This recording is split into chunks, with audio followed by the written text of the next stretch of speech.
Pak. Yang tolak nanti kita berputar dengan saya berapa menit Pak? Biar pasti. Nah, 20. Operator apa tuh pembawa acaranya bingung menentukan waktu. Assalamualaikum warahmatullahi wabarakatuh.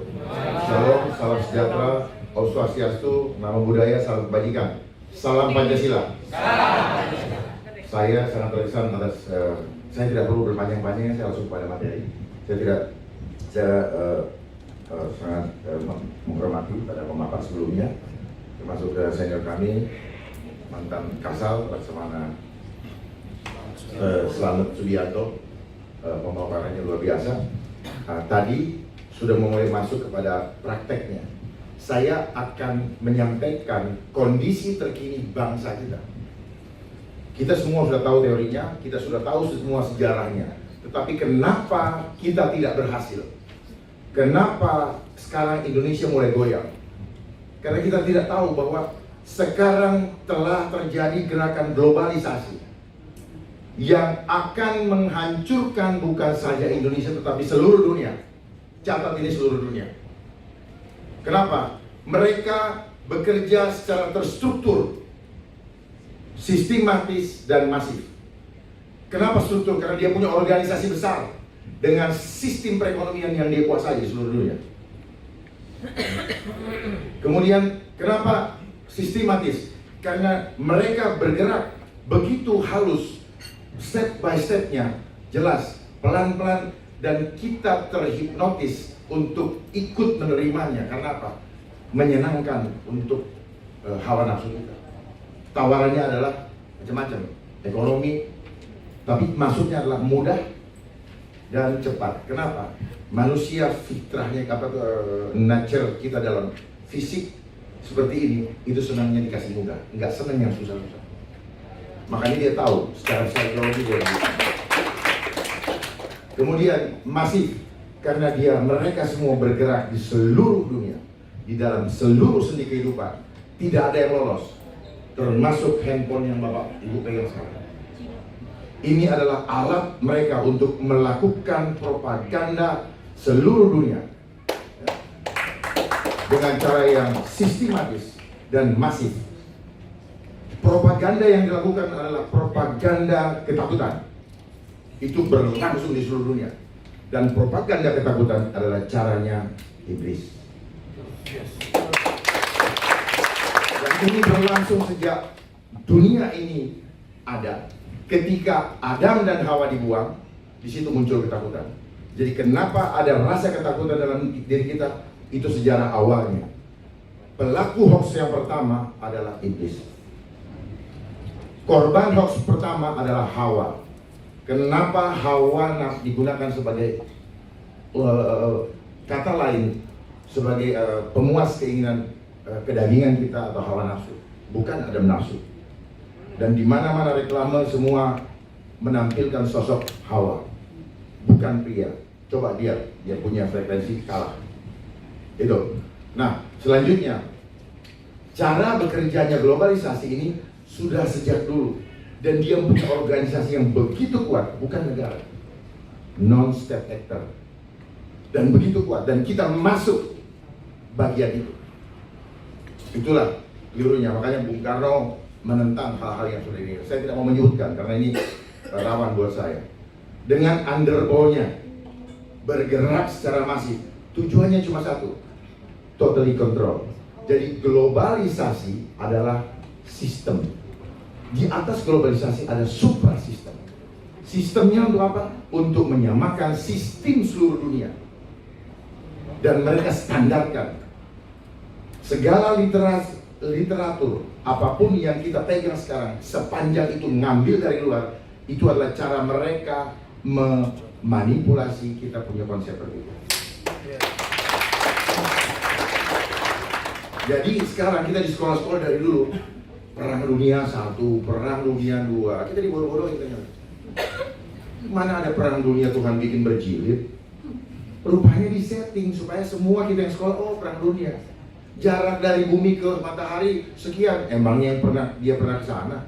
Dari bumi ke matahari, dia nggak pernah ke sana. Bohongin. ya, dibohongin semua kita. Ya, kenapa saya harus tegas katakan itu? Biar nggak ada toleransi untuk ketidakbaikan, untuk kebohongan. Karena itulah cara memanipulasi. Ya, sumber daya alam akan habis, bohong.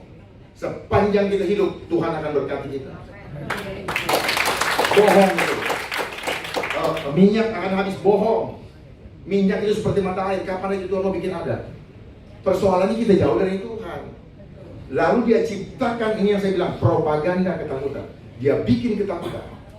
Supaya apa? Supaya kita mulai, otak purba kita mulai berpikir, waduh, apa yang saya harus lakukan dengan keadaan yang seperti ini ya? Mulai berebutan. Tetapi orang yang tidak kuat, tidak akan memperolehnya. Akhirnya kekuatan-kekuatan yang besar saja yang menguasainya. Tujuannya apa? Kekuatan besar itu adalah bagian daripada mereka yang elit-elit global yang ingin menguasai dunia ini. Dan ujung-ujung daripada semua perjalanan ini apa? Kita akan tadi globalisasi sistem, di atas globalisasi ada yang namanya suprasistem yang mereka tidak pernah munculkan, cari di Google tidak akan dapat. Karena memang disembunyikan. Ini adalah rencana terakhir. Adalah apa? Life engineering. Coba boleh dicatat, tidak ada. Di situ hanya social engineering. Jadi life engineering, kenapa? Kehidupan kita pribadi ini yang akan engineer. Kenapa? Kita bukan barang, tetapi mereka mau bikin kita seperti barang. Perhatikan baik-baik ini.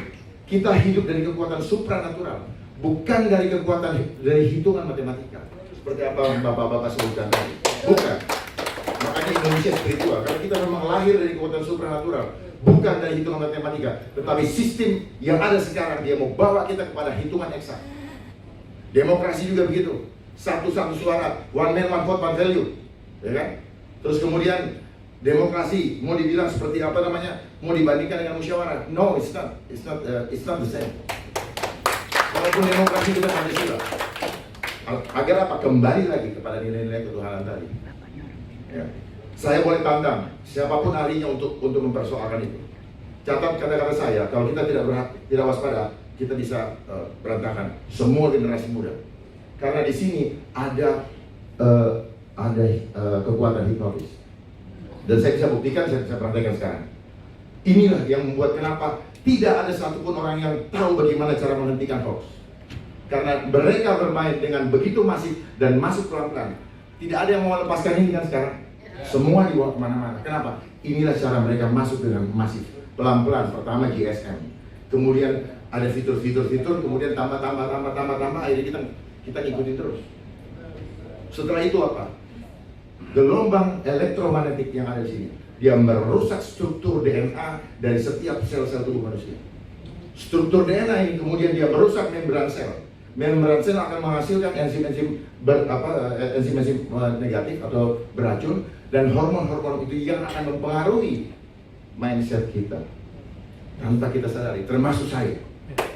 Saya baru mengerti ini bulan Oktober tahun lalu. Bukan saya pelajari dan tidak ada literaturnya, tetapi hasil perenungan di mana Tuhan memberitahukan saya harus memberitahu kepada bangsa ini. Jadi ujung-ujungnya adalah life engineering. Seperti apa life engineering? Semua kehidupan kita mau dikontrol. Perilaku kita berubah menjadi manusia yang tidak lagi menjadi manusia yang sejati atau makhluk luhur akhlaknya, tetapi kita akan dibuat seperti robot. Tidak punya cipta, tidak punya karsa, tidak punya rasa. Kenapa? Kita akan di-lock dengan sistem. Jadi gak bisa keluar dari sistem. Nanti pedagang tradisional di pasar-pasar tidak akan lagi ketika uang kertas tidak berlaku lagi. Warung Tegal, tukang rokok, semua pokoknya kalau nggak pakai sistem elektronik nggak bisa berdagang, dan itu akan terjadi. Dan prosesnya, bukan saudara, itulah prosesnya, itulah cara sistematis. Pertama kita dikasih gratis, Rp1 gratis 2 bulan. Setelah itu dia mulai ketika semua orang terpaksa pakai begini sekarang. Dan suatu saat ini akan dipasang chipnya di badan kita. Itu pasti. Kalau yang bilang tidak pasti, kita dibohongin. Pasti. Ya, saya mengajak kita untuk melihat ke depan. Karena kalau kita melihat ke depan, kita tahu apa yang akan terjadi di sana. Kita bisa membuat langkah-langkah strategis untuk menghadapinya. Jangan kita dibawa dengan pemikiran barat. Jangan kita dibawa pemikiran timur. Kecanggihan teknologi yang ada hanya untuk membuat kita apa? Kita pusat perhatian kita beralih. Tetapi dia punya hidden agenda. Apa itu hidden agendanya? Mau memanipulasi mindset kita. Jadi pertama, propaganda ketakutan. Apa itu? Itu 9/11 itu propaganda. ISIS itu propaganda. Dan teroris yang ada di dunia juga propagandanya mereka. Dan mereka gunakan itu dan ada yang dibayar. Di setting, ada yang memainkan. Maaf kalau nanti ada yang tidak setuju dengan kata saya, tetapi saya yakini betul itu. Ini desain semua. Tahun depan ekonomi akan jatuh. Itu cara menakut-nakuti manusia. Membuat kita berhitung matematika. Oh iya, kalau tahun depan jatuh berarti saya harus begini-begini. Saya panik, saya harus korupsi, saya harus segala macam. Itu yang mau diciptakan, betul nggak? Saya sudah menunjukkan. Coba kalau kita berani sama Tuhan, nggak akan kita takut. Hidup mati saya besok Tuhan yang tentukan, bukan ini. Jangan percaya dengan referensi dari luar. Kita bikin skripsi, suruh bikin apa? Footnote. Bahasa apa itu footnote? Bahasa Indonesia nggak ada footnote. Gitu. Pak, catatan kaki mana? Kaki Tuhan, kaki setan. Gitu.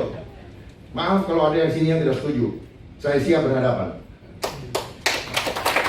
Karena ini masalah spiritual. Tadi Bapak bilang. Nah, Indonesia punya jawaban dengan konsep luhurnya Nuswantara.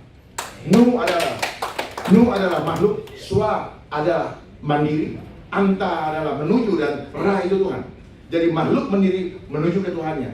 Sehingga nilai-nilai sejati fitrah ini universal. Tadi sudah disampaikan oleh Sini, universal. Jadi tidak perlu ada kita meributkan. Ya, saya persingkat nanti soalnya kalau ini panjang sekali nggak kelar-kelar. Jadi programnya mereka, ya, Satria Globalisasi, terstruktur itu strateginya, terstruktur, sistematis dan masif. Kemudian dia programnya adalah money, power, dan control population. Money, dia sudah kuasai sistem ekonomi dunia. Bursa efek apa semua pokoknya diatur. Nah, kurs-kurs kita itu diatur sama mereka. Aduh, kurang asam. Jadi kita diancam-ancam, lu gue mau turunin nggak sampai 20.000, lu gue mau turunin nggak gitu. Nanti pemerintah kita dibikin takut, ngerti nggak? Duit lagi, kita jadi hutang lagi yang nggak enak ya. Untuk ganjil jangan lebih dari 14.000 misalnya. Ternyata semua disetting. Jadi di sini butuh pemimpin yang punya hati sungguh-sungguh untuk bangsa. Gampang bangsa ini dipimpin kalau kita punya pemimpin yang sungguh-sungguh dan tidak perlu takut kehilangan apapun juga. Kalau kita takut kehilangan apa, ya pasti kita kehilangan, itu udah rumusnya. Tapi kalau kita tidak takut kehilangan, Tuhan akan memberikan kepada kita. Yakin itu. Jadi Pancasila jangan hanya wacana, tetapi mari kita implementasikan dalam kehidupan kita. Sila pertama Pancasila itu sudah desain atau given dari Allah. Jangan ditaruh di nomor 5. Kenapa 1? Otomatis kalau sila pertama kita jalan, kita paham, ya kita ikhlas, kita adil, kalau ikhlas, Indonesia tuh manusia ikhlas. Makanya manusia ikhlas. Tadi Bapak bilang kemana-mana berdoa. Ikhlas, menerima perbedaan. Terus karena ikhlas dia bisa menerima ada tumbuh-tumbuhan, ada pohon, ada laut, ada yang cantik, ada yang gendut. Ikhlas. Masa kita mau sendiri, laki-laki sendiri atau perempuan sendiri? Nah, karena ikhlas kita mau menerimanya. Itulah ciri bangsa Indonesia. Kalau kita ikhlas, pasti dia akan adil dan beradab. Nggak mungkin nggak. Gampang kan? Jadi kalau ada orang yang tidak beradab, berarti dia bukan Pancasilais. Dia tidak berketuhanan. Kita nggak usah bicara Pancasila. Karena Pancasila ini hanya penjabaran saja. Kenapa saya kurang setuju dengan kata mengimani? Karena Pancasila bukan Tuhan. Tetapi konsepnya yes. Ini jangan hati-hati. Kenapa? Kaum milenial agak alergi dengan mengimani. Saya ada di antara milenial dan tidak. Jadi saya bisa mentransfer email. Jadi jangan mengimani supaya tidak dianggap sebagai sesuatu yang berhala. Ini yang kelirunya selama ini. Jadi yang penting ketuhanannya dulu. Kalau ketuhanannya dia laksanakan, pasti yang lainnya ikutan. Gak bakal tidak. Masuk kita sila kedua, sila ketiga. Kalau kita melihat Sumatera sebagai hadiah Jawa, Jawa melihat Irian, Papua sebagai hadiah, Papua juga melihat demikian, kita akan bersatu. Tidak akan. Tidak akan kepentingan kelompok ada. Tapi faktanya sekarang kepentingan kelompok begitu berkuasa dan kelompok tertentu ya, itu menguasai aset-aset atau sumber daya di ini. Perlu pengaturan berikutnya. Nah, kalau kita sudah mau bersatu, kita nggak mudah masuk ke dalam musyawarah mufakat. Nggak bakal ribut karena kita mementingkan kepentingan kita bersama, termasuk kepentingan anak cucu ke depan. Maka keadilan sosial itu bukan mimpi. Otomatis, itu hanya outcome-nya. Yang lain kalau proses itu jalan, maka ini outcome-nya. Masih ada waktu atau sudah habis? Masih. Jadi tadi programnya power, money, dan control. Money sudah didapatkan oleh mereka. Kita harus hati-hati. Makanya lihat, kerusuhan yang ada di kita, yang rusuh dibiayai oleh dia, kita juga dibiayai oleh dia.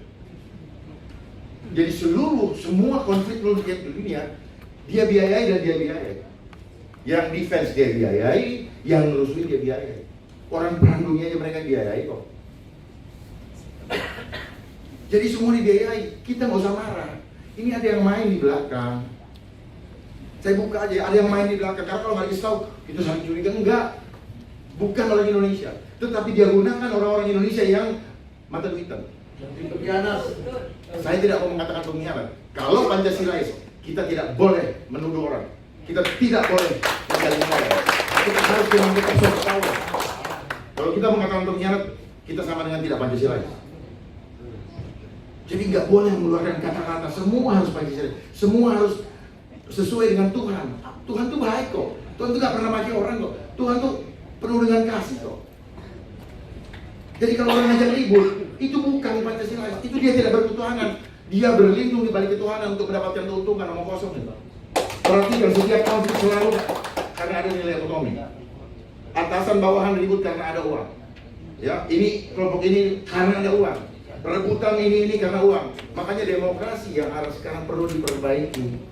Seperti tadi, one man one vote. Suara terbanyak walaupun keliru, satu kebenaran hancur. Gitu. Kecuali kita punya kekuatan Tuhan, satu kebenaran hajar terus. Gitu. Yang berikutnya, dia masif karena semua seni kehidupan dia jalan. Ini ya, saya mau praktekkan sebelum saya mengakhiri. Ini tadi merusak betul. Anak-anak sekarang gampang dibully. Kenapa? Dia tidak sadar lagi bahwa dia makhluk ciptaan agung dari Tuhan. Begitu dibilang kamu jelek, dia berpikir bahwa ya aku jelek sampai mati. Dan saya tidak bisa berbuat apa-apa karena dia jelek. Ini kan manipulasi mindset. Jadi dia punya pola adalah gini. Propaganda ketakutan, ISIS, terus terorisme di mana-mana, Taliban, itu propaganda mereka dan keluar dari mereka. Jadi kayak musang berbulu domba. Bahkan di negara kita juga sudah masuk ke sendi-sendi kebangsaan. Kalau saya dibuka di sini nanti besok saya disu, karena saya dari itu, ya. Tetapi kalau satu persatu saya akan sampaikan, ya. Keributan yang terjadi, yang sekarang ada dengan yang apa itu namanya di Kuningan, itu juga di belakangnya mereka. Dan semua yang ada kata K itu semuanya mereka.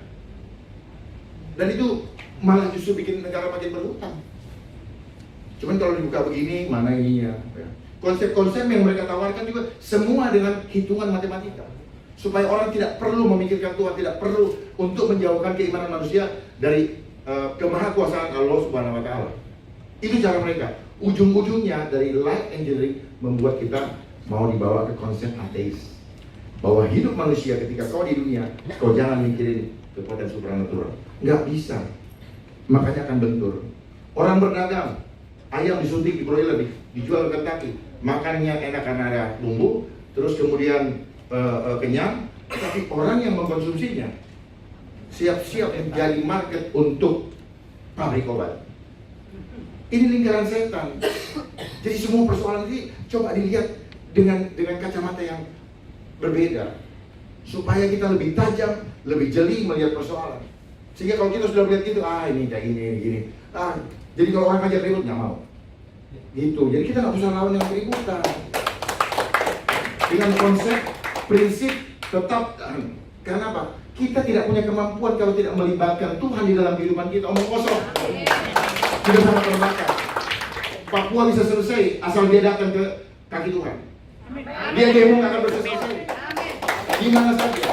Tetapi ada yang menggerakkan. Kenapa? Ada uang operasional yang bermain. Susah kalau udah bicara uang. Indonesia adalah negara spiritual. Nah, makanya Indonesia ada merupakan konsep the land of harmonia dunia. Kita ini pusatnya harmoni dunia. Dan itu juga pernah ditunjukkan oleh Bung Karno tahun 1955 dengan konferensi Asia Afrika. Dengan menginisiasi 10 dasawarsa Bandung, lah kemana gerakan non-blok sekarang? Tetapi perhatikan, semua negara non-blok dihancurkan. Perhatikan itu. Kenapa? Karena mereka tidak mau kita punya konsep sendiri. Tetapi negara yang bertahan seperti Iran, Korea Utara, China, dia tetap menjunjung tinggi dengan nilai-nilai luhur, tradisi luhur daripada bangsanya. Dia bertahan. Kenapa kita tidak bisa? Kalau kita mau, pertanyaannya mau atau tidak? Mau.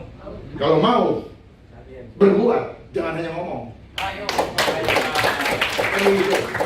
Ini yang bisa saya sampaikan, karena kalau kita mau menyampaikan terlalu panjang, banyak sekali. Ya. Bukan, tapi kan waktunya tadi berapa? 20 menit. Nah, jadi fakta-fakta kita lihat ya tadi, Bapak mengatakan cita-cita, tujuan. Cita-cita bersatu, negara merdeka, bersatu, berdaulat dan adil.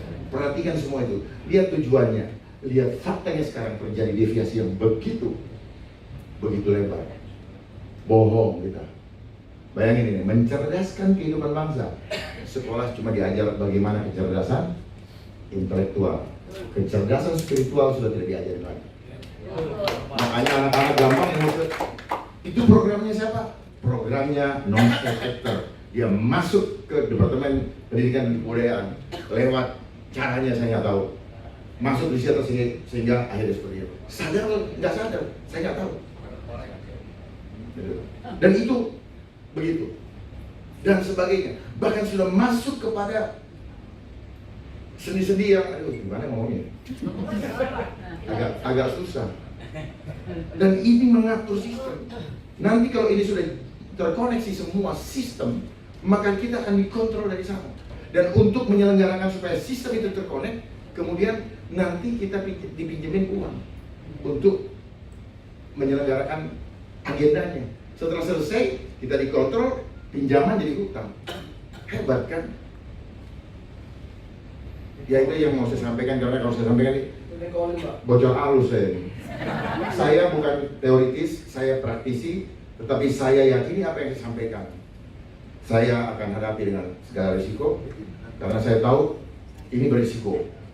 Tetapi saya katakan ini bukan negara, tetapi ada kekuatan yang mengatur negara untuk melakukan itu, dan hanya boneka-bonekanya saja.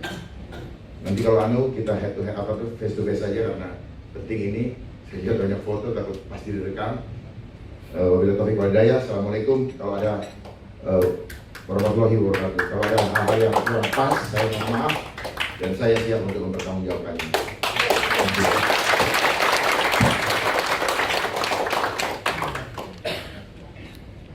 Terima kasih Bapak Komjen Dharma. Ya. Kami karena kita sama-sama